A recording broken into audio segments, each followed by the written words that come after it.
Chers internautes, bonjour et bienvenue à cette deuxième édition de la trilogie du campus Lumière d'Islam. Pour cette édition, nous avons la chance d'accueillir le professeur Souleymane Bachirdiane. Cher Souleymane Bachirdiane, bonjour. Bonjour. Bienvenue à la Fondation de l'Islam de France pour cette édition de la trilogie du campus.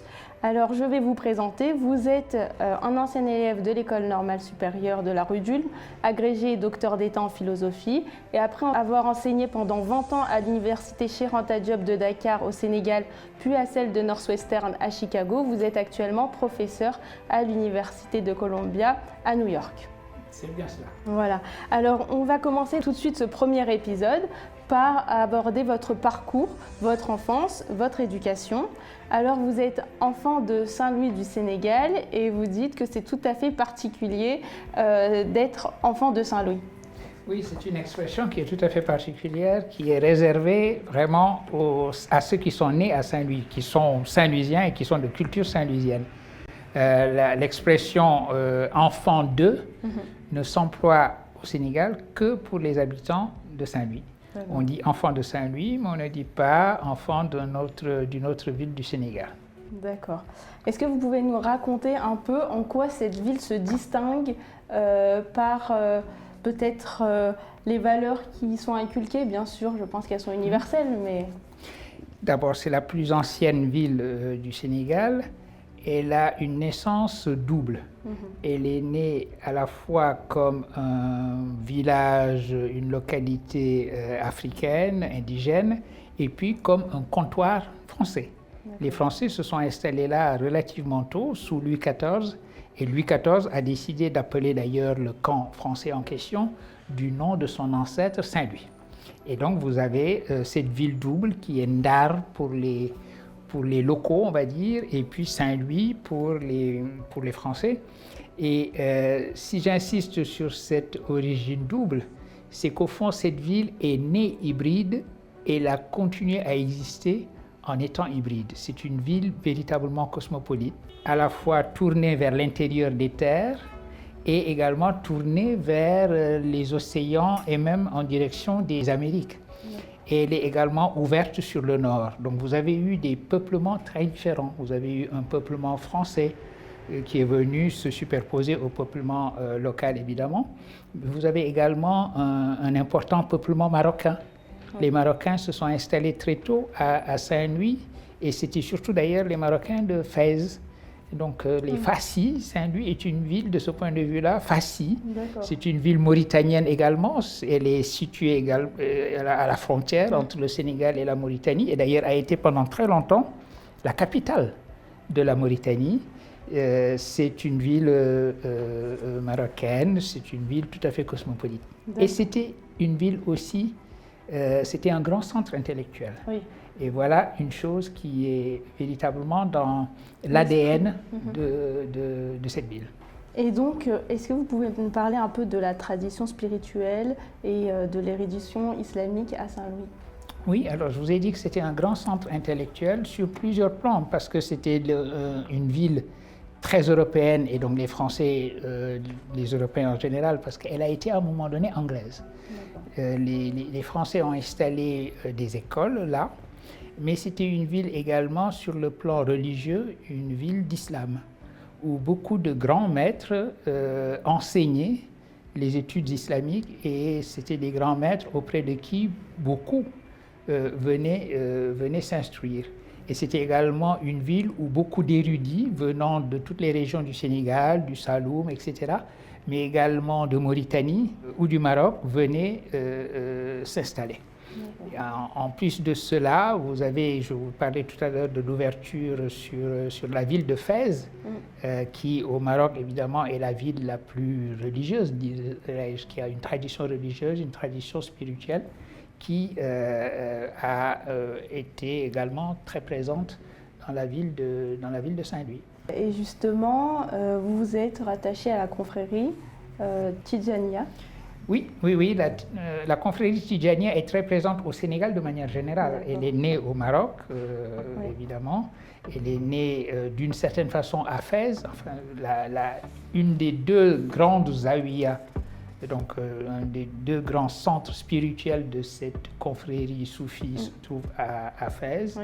il y a des liens très profonds entre le Maroc en général, le Sénégal et la ville de Fès et la ville de Saint-Louis en particulier, du fait de ces relations et du développement de la Tidjaniya.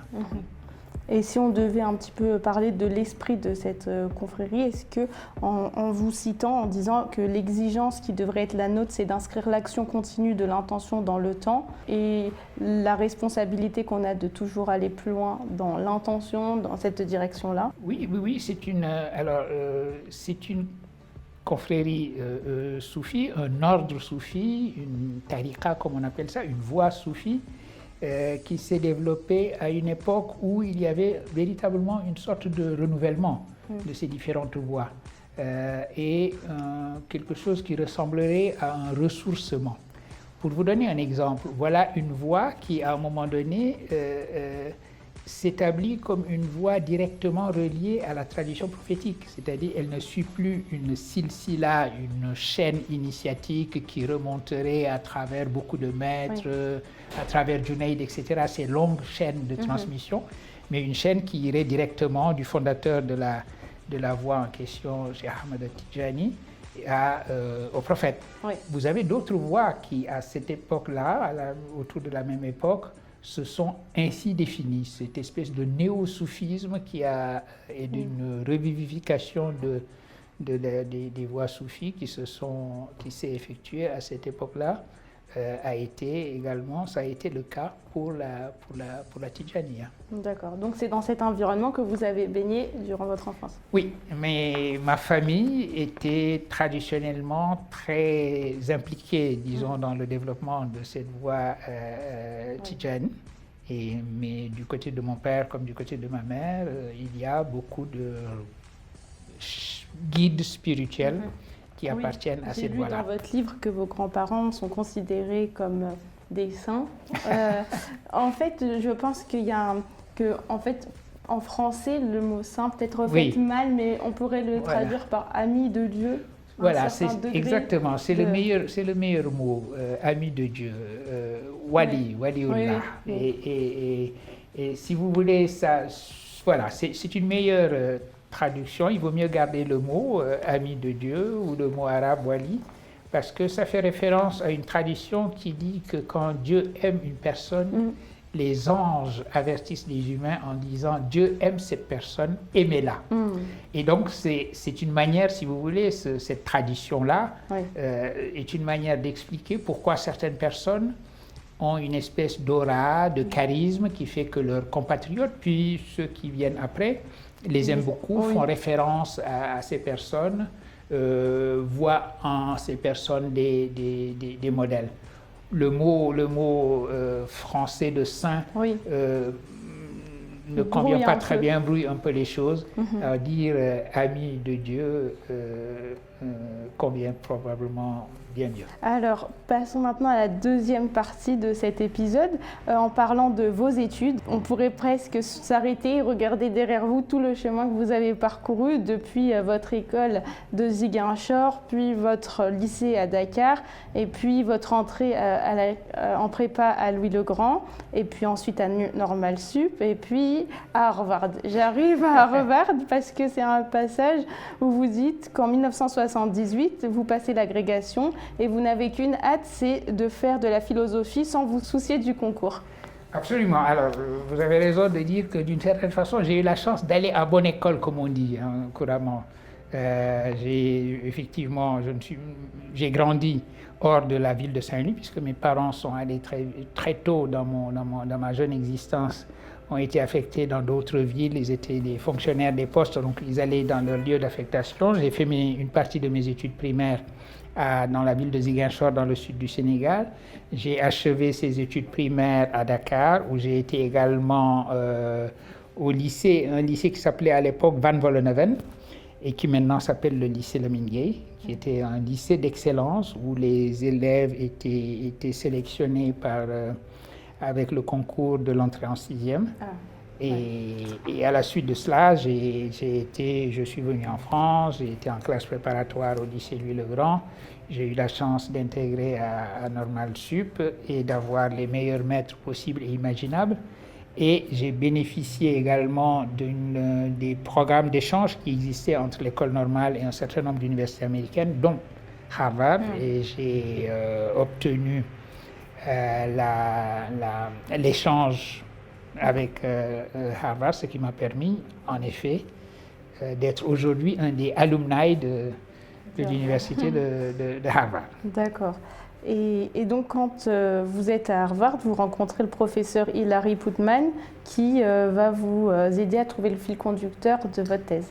Oui, c'était une rencontre décisive. Vous savez, dans les parcours en général de recherche, il y a une part de hasard qu'il faut bien voir, qu'on voit mieux d'ailleurs avec le recul. Lorsqu'on réfléchit sur sa trajectoire, sur ce qui aurait pu être, ce qui a été, on se rend compte qu'il y a une grosse part de hasard et des rencontres décisives.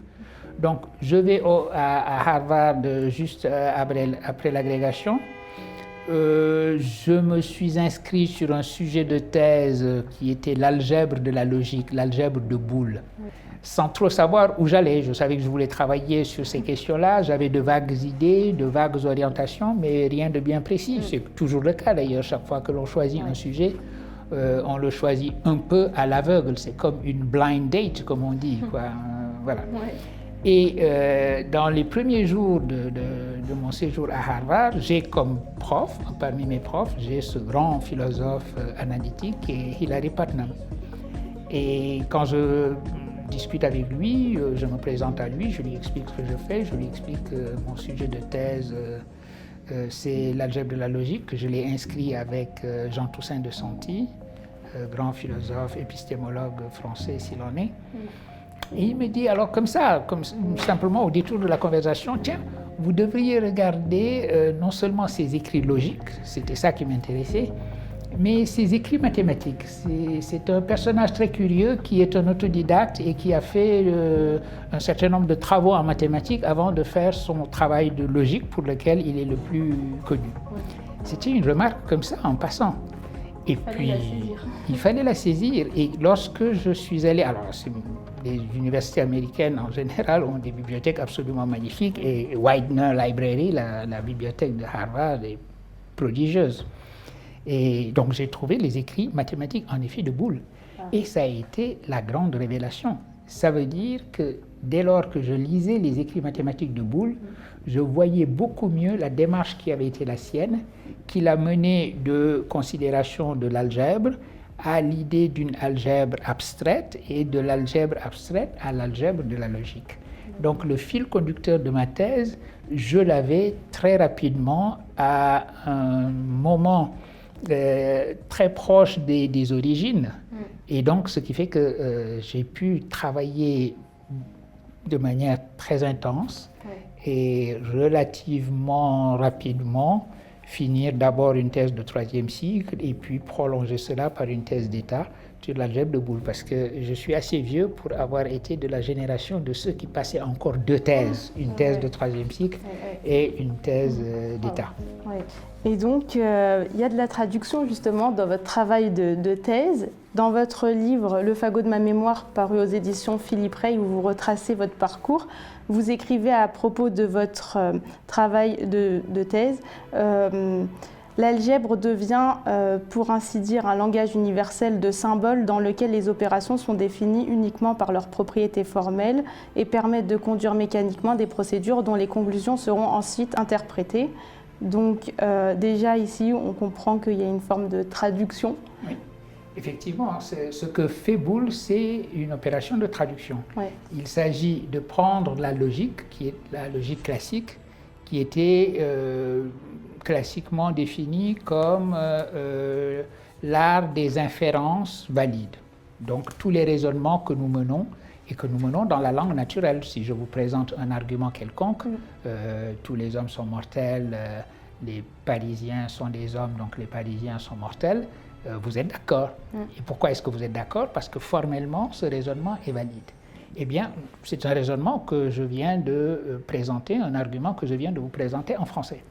Et l'idée était de dire si la logique, donc cet art d'étude, cette étude des raisonnements valides, est menée non plus avec des mots de la langue normale, de la langue empirique que nous parlons, mais avec les symboles de l'algèbre. Donc si j'effectue une traduction de ce que je viens de dire avec les symboles de l'algèbre, eh bien, j'aurai une manière plus sûre de mener mes raisonnements parce que je vais avoir à ma disposition les outils qui sont classiquement les outils de démonstration de l'algèbre.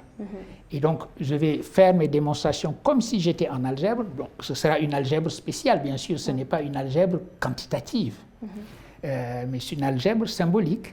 Mais je vais faire de manière mécanique les opérations algébriques que je fais. Et ensuite, je vais me retrouver avec un résultat qui est écrit avec des symboles littéraux et des signes d'opération. Et maintenant, il me reviendra de retraduire dans la langue naturelle, dans la langue empirique, en français dans le cas d'espèce, les conclusions que j'aurai trouvées. En gros, c'est ce que vous faites avec un ordinateur. Vous entrez dans l'ordinateur votre langue naturelle, l'ordinateur traite cela avec son propre langage 0 et 1, et ensuite vous sort un résultat qui est interprété dans le langage naturel. Eh bien, l'inventeur de 0 et 1, c'est Boole. Et le Boole en question, c'est l'auteur sur lequel j'ai fait ma thèse et écrit mes premiers travaux, mes 2 premiers livres et quelques articles avant de faire autre chose. Et maintenant, venons-en à votre enseignement, sans transition. Avant d'enseigner à l'Université Columbia, vous avez enseigné pendant 20 ans à l'Université Cheikh Anta Diop de Dakar, et dont la devise, si je ne me trompe pas, est Lux me Alex, la lumière est ma loi. Absolument, Lux me Alex. Oui, Lux me Alex. Et donc, vous avez décrit un contexte un peu particulier dans votre ouvrage, toujours celui-ci, dans les années 80, qui sont marqués par les mouvements de réislamisation. Oui, alors je rentre au Sénégal après la fin de ma scolarité à l'École normale supérieure. Je suis revenu de Columbia un peu auparavant. J'ai repassé ensuite une autre année à l'École normale supérieure. Je termine la thèse de 3e cycle, la première thèse dont je vous ai parlé, et je rentre au Sénégal avec dans l'idée de créer un enseignement de philosophie et d'histoire des sciences et de logique, ce que j'ai fait. Mais c'est un contexte très particulier. Le début des années 80, il y a eu la révolution iranienne en 1979, comme vous savez. Et donc, à la suite de la révolution iranienne, il y a en effet ce qu'on pourrait appeler, pour parler vite, une sorte de mouvement de réislamisation des sociétés. Et dans ce mouvement, dans mon département de philosophie, nous avons dit qu'il était bon de ne pas simplement être un département de philosophie comme on pourrait en trouver ailleurs, en France par exemple, étant un département de philosophie dans un pays comme le Sénégal qui a 95% musulmans, donc disons un pays musulman comme le Sénégal, il est bon d'avoir un enseignement sur l'histoire de la philosophie dans le monde de l'islam. Et d'ailleurs, il est toujours bon d'avoir un tel enseignement où qu'on soit. Même ici, un bon département de philosophie devrait être un département où on enseigne la pensée d'Avicenne, la pensée d'Averroès, etc. Bref, a fortiori, dirais-je, un pays comme le nôtre. Et personne n'était véritablement un spécialiste de l'histoire de la philosophie dans le monde islamique dans mon département. Le réflexe était évidemment de demander un poste dans ce domaine-là. C'était une période de vache maigre, une période de restrictions budgétaires, ça n'était pas simple d'avoir des postes ouverts. Je me suis collé à cet enseignement en attendant qu'on fasse venir un spécialiste. Et la raison pour laquelle mes collègues et amis m'ont demandé de faire cela, c'était moins la formation formelle qui avait été la mienne, puisque j'avais, comme vous l'avez indiqué, une démarche, une trajectoire tout à fait classique de philosophe français, prépa, normal sup, agrégation, histoire de la philo de manière générale, et ensuite logique et philosophie des maths. Mais j'avais le background que j'avais. Ce que je vous ai décrit un peu en parlant de la ville de Saint-Louis, de mon enfance et du fait que mon père en particulier était ce qu'on appelle un lettré musulman. Voilà. Et donc, cette littérature philosophique dans le monde de l'islam, vous la maîtrisiez. J'avais une familiarité qui venait de l'enseignement familial et des discussions avec mon père et du fait que j'avais grandi au milieu de ces livres-là. Oui. Et donc, c'est tout naturellement que je les avais lus. Je pouvais donc assurer cet enseignement-là en attendant un spécialiste qui n'est jamais venu. Et comme je dis toujours en souriant, de plus en plus, j'ai été en mesure de faire semblant d'être un spécialiste. Cet enseignement de la philosophie islamique, vous l'avez aussi eu à Chicago, aux États-Unis. Et vous disiez qu'après les événements de 2001, c'était tout à fait particulier de faire cet enseignement-là. Et vous dites que l'enseignement qui comptait le plus d'élèves inscrits, c'était celui concernant la métaphysique du soufisme. Oui. Et juste pour terminer, vous dites à propos du soufisme que c'était d'abord une réalité sans nom. Oui, alors ça fait beaucoup de questions en une, mais en effet, j'ai commencé à aller à Northwestern University et à enseigner dans cette université à Chicago en 1999. Oui. La première fois où j'ai été invité, c'était comme professeur en visite pour le trimestre. C'était à Northwestern, ils avaient des enseignements trimestriels. J'ai été invité à venir passer un trimestre et à donner un enseignement. Et parmi les deux enseignements qui étaient les miens, un enseignement de philo général, disons, et un enseignement de philo islamique, où j'ai enseigné la philosophie islamique. Donc 99, et puis là-dessus arrive 9/11, le 11 septembre. Et ce 11 septembre m'a trouvé à Dakar, parce que j'étais rentré de mon enseignement à Northwestern et je devais y aller ensuite au trimestre de printemps qui allait suivre. J'y allais au mois de mars. Je finissais mes cours à Cheikh Anta Diop au mois de mars et j'allais passer mars, avril, mai à Northwestern. Et je me demandais à quoi ça allait ressembler désormais de retourner dans un pays qui avait connu le 11 septembre et d'y enseigner une discipline où il y avait le mot islam. Eh bien, à ma grande surprise, ça a été un cours très fortement en demande après le 11 septembre. Ce qui est d'ailleurs une bonne chose. L'idée que ce désastre, cette tragédie qu'a été le 11 septembre, a développé une curiosité pour cette religion.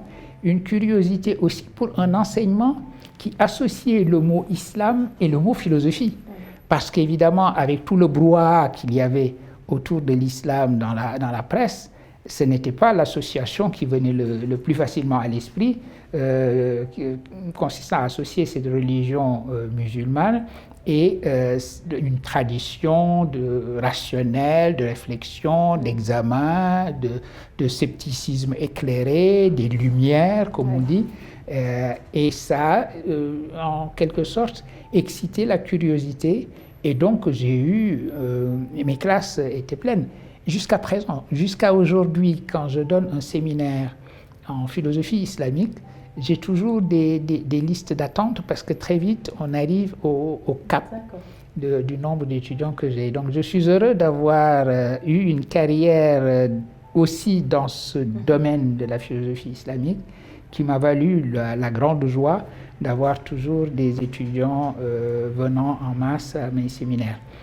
Là, au mois de septembre, quand je vais retourner à New York, les deux enseignements que je vais donner au semestre d'automne, ça va être ça, Islamic Philosophy d'un côté et existentialisme de l'autre. Voilà, vous ne pouvez pas avoir deux démarches philosophiques aussi différentes normalement. Très bien. Vous nous avez comblé par ce premier épisode et j'ai d'autres questions qui viennent à mon esprit, mais je pense qu'on peut les garder pour le deuxième épisode parce que justement vous avez souligné que l'islam à ce moment-là n'était plus trop vu comme une tradition intellectuelle et spirituelle et de nos jours en France, on connaît la mauvaise presse qu'a l'islam aussi. Et donc on va parler de votre ouvrage que vous avez réalisé avec un autre philosophe, Rémi Braille, et qui s'intitule « La controverse, dialogue sur l'islam ». C'est l'objet du deuxième épisode.